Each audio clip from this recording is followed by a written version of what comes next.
Makanya ulama nggak suka dengan orang, walaupun orang dekat atau murid-murid, yang menceritakan omongan orang terhadap mereka ke telinga mereka. Nggak suka mereka. Ulama tuh nggak suka.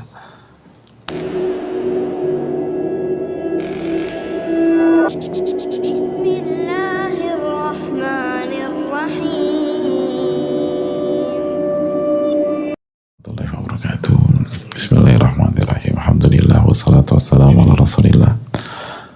Allahumma inna nas'aluka ilman nafi'a wa na'udzubika min ilmin la yanfa'. Allahumma 'allimna ma yanfa'una wanfa'na bima 'allamtana. Allahumma ansurna wal muslimin khasatan al madlumina minhu fi Filastin wa fi kulli makan. Allahumma aslih umurana kullaha wa aslih ulata umurina innaka waliyyu dzalika wal qadiru alaih. Alhamdulillah, kita panjatkan puji dan syukur kita kepada Allah Tabaraka wa Ta'ala atas segala nikmat dan karunia Allah berikan kepada kita, sebagaimana salawat dan salam semoga tercurah kepada Rasulullah SAW beserta para keluarga, para sahabat dan orang-orang yang istiqomah berjalan di bawah naungan sunnah beliau sampai hari kiamat kelak. Hadirin Allah muliakan, alhamdulillah kita panjatkan puji dan syukur kita kepada Allah Subhanahu wa Ta'ala yang kembali mempertemukan kita pada kesempatan kali ini. Dan semoga Allah memberikan kita ilmu nafi dan melindungi kita dari ilmu yang tidak bermanfaat. Semoga Allah SWT menolong kita dan umat dimanapun berada, khusus yang terzalimi di Palestina dan di berbagai macam tempat. Semoga Allah SWT memperbaiki urusan kita semua dan memperbaiki urusan pemimpin-pemimpin kita. Allah Maha berkuasa dan mampu atas segala sesuatu. Hadirin Allah muliakan, kita akan kembali melanjutkan penutupan dari bab ini, dan kita sedang membahas sebuah skill yang sangat penting yang diperintahkan para ulama, ta'allamu samta kama ta'allamunal kalam, pelajarilah diam sebagaimana Anda mempelajari skill berbicara. Dan ini perintah Nabi SAW, man kana yu'minu billahi wal yawmil akhir falyaqul khairan aw liyasmut. Barang siapa yang beriman kepada Allah dan hari akhir, hendaknya dia berkata baik atau diam. Dan di antara skill atau momen kita harus gunakan skill diam, dan ini sangat menarik dan banyak kita miss di sini. Kata para ulama kita bahwa as-sukut an dhammi ghairihi lahu fa innal ladzi sabbaka huwa man ballaghaka. Ini sangat menarik. Apa Rif? Menarik nggak? Belum dijelasin. Anda diam dan tidak menyampaikan omongan negatif orang kepada saudara Anda, ke saudara Anda tersebut. Jadi kalau kita punya sahabat, lalu dia diomongin orang di belakang dia, maka kata para ulama, salah satu skill diam, jangan sampaikan omongan itu ke sahabat kita. Jangan sampaikan omongan itu ke sahabat. Kita punya punya saudara atau punya kakak, punya adik atau siapapun lah. Lalu itu tadi ada orang celah dia atau caci maki dia, jangan sampaikan omongan itu ke dia. Itu hukum asal, kecuali mungkin akan ada dampak penting dan itu harus dibahas dan didudukan, itu perkara lain. Jadi kecuali kalau ada konsekuensi besar ke depan dan itu harus didudukan, itu mungkin itu keluar dari hukum asal. Tapi hukum asalnya enggak, hukum asalnya disampaikan. Kenapa? Ini menarik. Fa innal ladzi sabbaka huwa man ballaghaka. Karena sebenarnya yang mencela Anda itu yang menyampaikan berita itu ke Anda. Bayangkan. Sebenarnya yang mencela Anda yang menyampaikan berita itu ke Anda.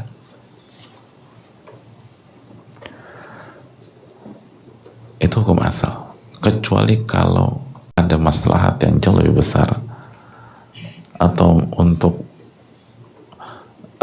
mencegah mudarat yang lebih besar, dan kita punya hujah atau argumentasi di hadapan Allah. Tapi hukum asalnya begini, karena di banyak pergaulan atau secara umum di masyarakat, hadirin,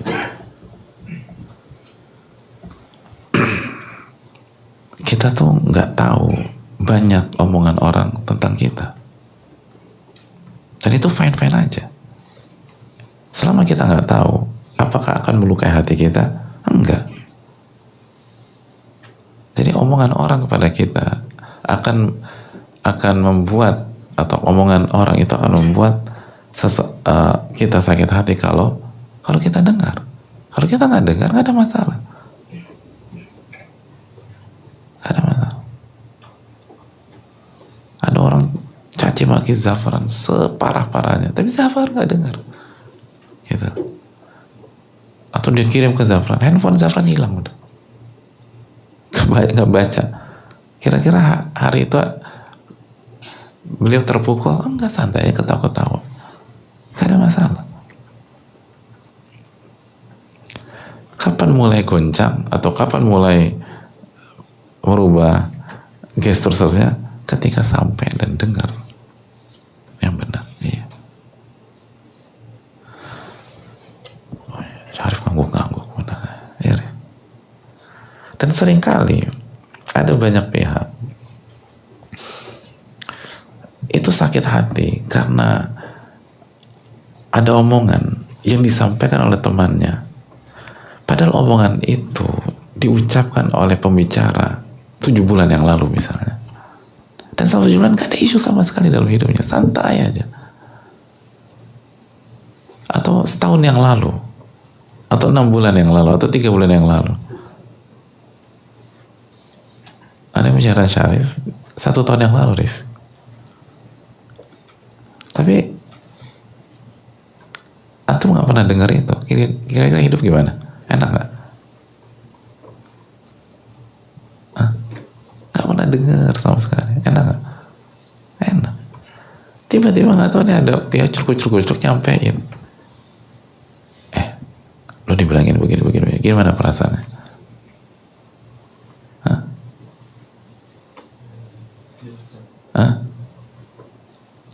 Masya Allah. Ragu-ragu bilang nyesaknya. Padahal ini udah kadaluarsa ini omongan, gitu. Bisa jadi yang bicara udah tobat, bisa jadi yang bicara, bahkan ada yang bicara udah meninggal, gitu. Kita sakit hati sekarang. Jadi selama ini kita biasa-biasa aja. Kita baru sakit hati begitu kita dengar. Makanya kata ulama, bisa jadi ada hakikat atau ada angle lain bahwa yang mencela Anda itu yang menyampaikan berita itu ke Anda. Bukan berarti pembicaranya cuci tangan atau aman di akhirat, enggak. Artinya yang berdosa di sini bukan hanya yang bicara, bukan hanya yang ngomongin, bukan hanya yang gibah apalagi fitnah, tapi termasuk yang berdosa apa? Yang menyampaikan. Itu poin. Karena dengan dia menyampaikan, dia buat temennya gak nyaman. Dengan dia sampaikan berita itu, dia membuat sahabatnya sedih. Dia membuat sahabatnya galau, membuat sahabatnya pecah konsentrasi di hari itu. Dan secara umum orang demikian, kecuali yang dirahmati oleh Allah SWT. Dan kecuali yang imannya udah tinggi banget, benar gak peduli. Tapi berapa persen orang seperti itu? Secara umum orang kena. Makanya kembali lagi kepada hadis Nabi SAW, al-muslim man salim al-musliman min lisani wa yadi. Seorang muslim adalah orang yang muslim yang lain selamat dari lisannya dan tangannya. Salah satunya itu. Makanya ulama nggak suka dengan orang, walaupun orang dekat atau murid-murid yang menceritakan omongan orang terhadap mereka ke telinga mereka. Nggak suka mereka. Ulama tuh nggak suka.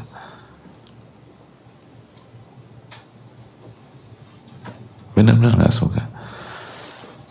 Salah satu ulama besar di masanya, Syekh Muhammad bin Ibrahim, suatu ketika ada salah satu muridnya yang bercerita, cucu muridnya, salah satu ada orang mungkin muridnya sampaikan kepada, tiba-tiba beliau lagi jalan lalu menyampaikan, wahai guruku, ternyata si A ini ngomongin Anda.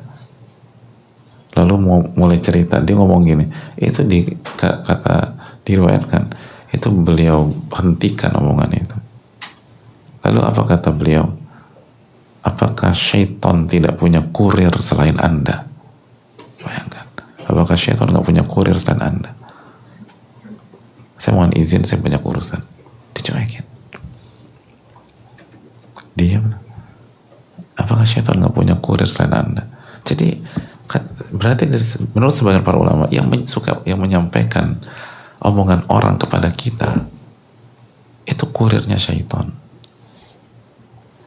kecuali kalau dengan pertimbangan matang dan memang misalnya ada satu dua yang harus disikapi untuk dan bisa menimbulkan mudarat besar atau kehilangan maslahat besar, itu perkara lain. Tapi hukum asal omongan orang itu tidak direspon. Makanya selama 13 tahun Nabi SAW diomongin orang apa tidak? Diomongin, difitnah orang apa enggak? Fitnah. Direspon sama Nabi SAW? Enggak. Enggak direspon sama Nabi SAW. Hukum asalnya omongan orang itu adalah bui, fa'amma zabadu fayadhabu jufa'a. Bui itu akan hilang dengan cepat. Wa amma ma yanfa'un nas fayamkuthu fil ard. Adapun yang bermanfaat bagi manusia itu yang akan eksis. Jadi yang akan eksis adalah yang bermanfaat. Adapun bui itu akan hilang dengan cepat. Dalam surat Ar-Ra'd ayat 17, fa'amma zabadu fayadhabu jufa'a. Makanya kalau kita lihat orang-orang besar, pemimpin besar, setiap hari diomongin orang nggak? Diomongin. Direspon? Enggak. Secara umum demikian. Secara umum. Lihat bagaimana Nabi SAW. Dan seterusnya. Laqad kana lakum fi Rasulillah uswatun hasanah. Telah ada dalam diri Rasul suri teladan yang baik untuk kalian. Terus gimana dong adik? Kalau kita dengar saudara kita diomongin, maka yang harus kita lakukan yang pertama, hukum asalnya kita bela kehormatan saudara kita.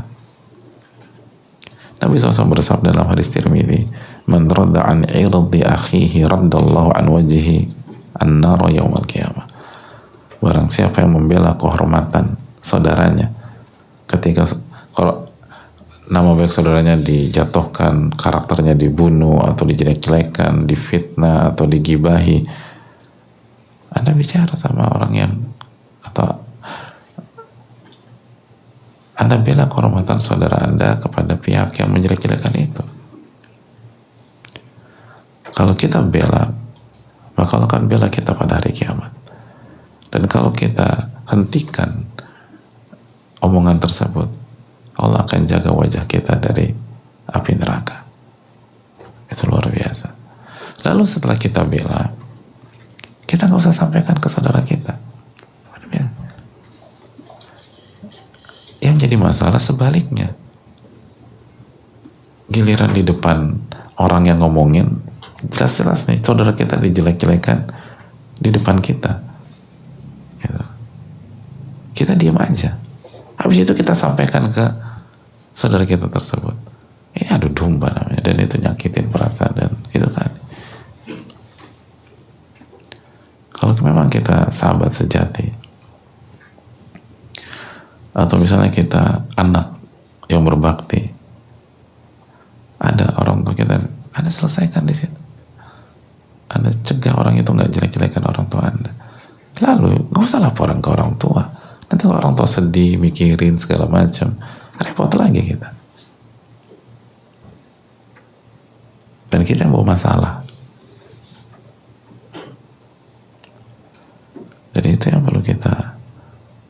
bersama-sama.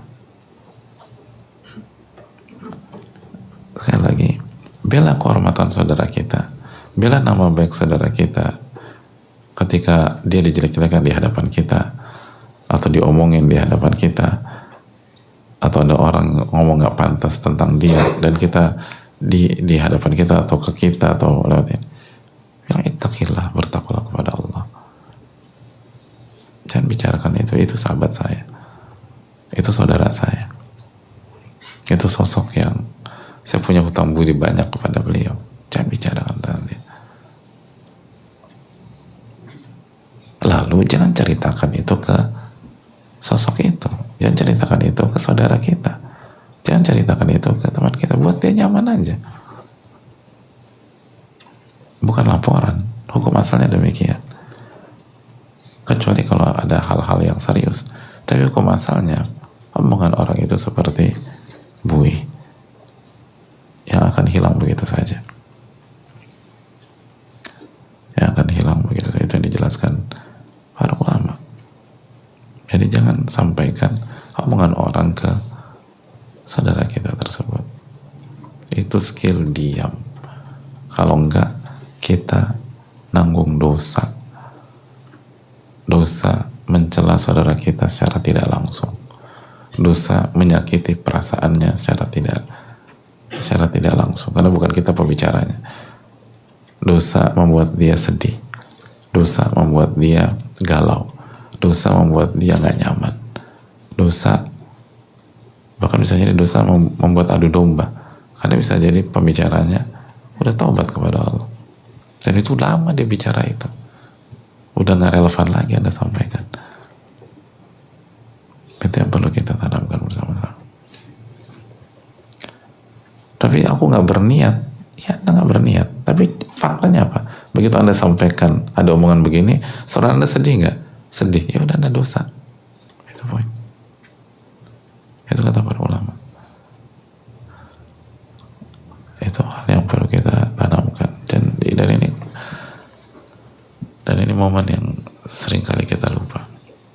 Jadi gini loh, di saat kita harus diam, kita nggak diam. Di saat kita bicara, kita malah diam. Kan suka gitu. Ketika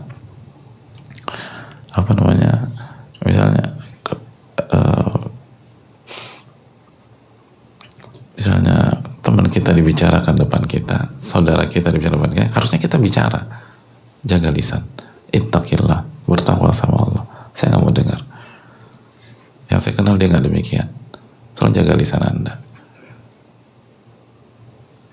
Takutlah sama Allah. Bisa nggak kita pertanggungjawabkan ini di hadapan Allah? Kita harusnya bicara, tapi kita nggak bicara, kita diem. Ke saudara kita harusnya kita diem, malah bicara, kita sampein. Harusnya kita diem aja. Gimana ada berita apa? Alhamdulillah berita ya dunia biasa lah gitu. Tapi yang penting kita berusaha beriman kepada Allah dan seterusnya. Jadi itulah masalah kita ketika punya ilmu. Pada saat kita harusnya kita bicara, kita diam. Dan seharusnya kita diam, kita bicara. Dan akhirnya berantakan. Dan mungkin di dunia baik-baik aja, tapi di akhirat kita akan dihisab oleh Allah Subhanahu wa taala. Ini yang perlu kita tanamkan bersama-sama. Semoga Allah memberikan taufik kepada kita. Saya rasa cukup. Semoga Allah memberikan ilmu nafi dan menjauhkan kita dari ilmu yang tidak bermanfaat. Subhanakallahumma wa bihamdika, la ilaha illa anta, astaghfiruka wa atubu ilaik. Assalamualaikum